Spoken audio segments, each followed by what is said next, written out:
Breaking news చూస్తున్నాం. Nalgonda, Warangal, Khammam graduate MLC ఉప ఎన్నికకు కాంగ్రెస్ పార్టీ తరఫున తీన్మార్ మల్లన్న అలియాస్ చింతపండు నవీన్ నామినేషన్ వేశారు. పార్టీ నేతలు, కార్యకర్తలు ఈ కార్యక్రమానికి పెద్ద ఎత్తున తరలివచ్చారు. భారీ ర్యాలీగా వెళ్లి మల్లన్న నామినేషన్ దాఖలు చేయనున్నారు. ఈ నెల 9 వరకు నామినేషన్లను స్వీకరించనున్నారు. 27న పోలింగ్ జరగనుండగా జూన్ 5న ఫలితాలు వెలువడనున్నాయి.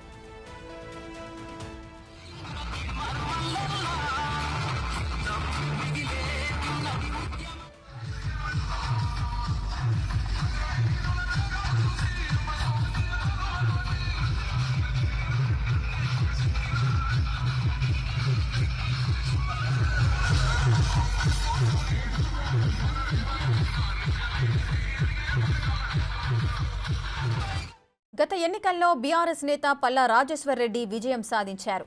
అయితే 2023 అసెంబ్లీ ఎన్నికల్లో ఆయన ఎమ్మెల్యేగా గెలవడంతో ఈ స్థానం ఖాళీ అయింది. దీంతో కేంద్ర ఎన్నికల సంఘం ఉప ఎన్నికకు నోటిఫికేషన్ జారీ చేసింది. ఈ స్థానం నుంచి కాంగ్రెస్ తరఫున తీన్మార్ మల్లన్న పోటీ చేస్తున్నారు. 2021లో జరిగిన పోటీలో ఆయన 2వ స్థానంలో నిలిచారు.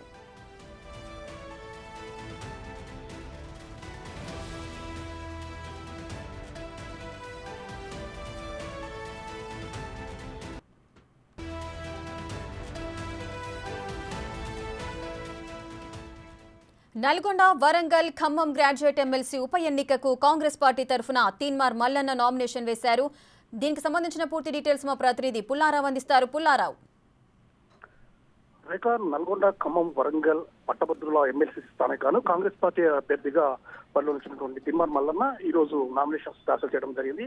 తీన్మార్ మల్లన్నతో పాటు మంత్రి కోమటిరెడ్డి వెంకటరెడ్డి, అదేవిధంగా నల్గొండ జిల్లాకు సంబంధించినటువంటి ఒక ఎమ్మెల్యేలు కూడా కలెక్టరేట్ లో వెళ్లేసేసి ఆ యొక్క నామినేషన్ పత్రాలను సమర్పించడం జరిగింది. గతంలో అంటే 2020 సంవత్సరంలో జరిగినటువంటి ఎమ్మెల్సీ ఎన్నికల్లో పల్లా రాజేశ్వర రెడ్డి చేతుల్లో తీన్మార్ మల్లన్న ఓడిపోవడం జరిగింది. అప్పుడు కూడా స్వతంత్ర అభ్యర్థిగా బరిలో నిలిచినటువంటి తీన్మార్ మల్లన్న చాలా గట్టి పోటీ కూడా ఇవ్వడం జరిగింది. చివరికి 2% ఓటు తర్వాత 3 నుంచి 4 వేల ఓట్ల తేడాతోనే పరాజయం పాలయ్యాడు. ఈసారి మాత్రము అధికార పార్టీ తరఫున అభ్యర్థిగా బరిలోతో మాత్రం తప్పనిసరిగా విజయావకాశాలు తనకే ఉంటాయని చెప్పేసి కూడా తీర్మానం మల్లన్న చెప్పిన పరిస్థితి ఉండడం జరిగింది. ముఖ్యంగా గ్రాడ్యుయేట్స్ కు సంబంధించేసి అంటే పట్టభద్రులకు సంబంధించేసి గత ప్రభుత్వ హయాంలో కానీ ఇతర హయాంలో కానీ పూర్తి స్థాయిలో అన్యాయం జరుగుతుంది.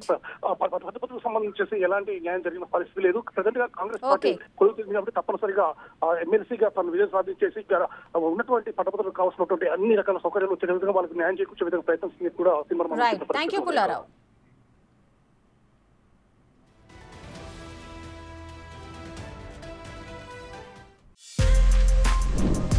For more videos like this, subscribe Big TV channel.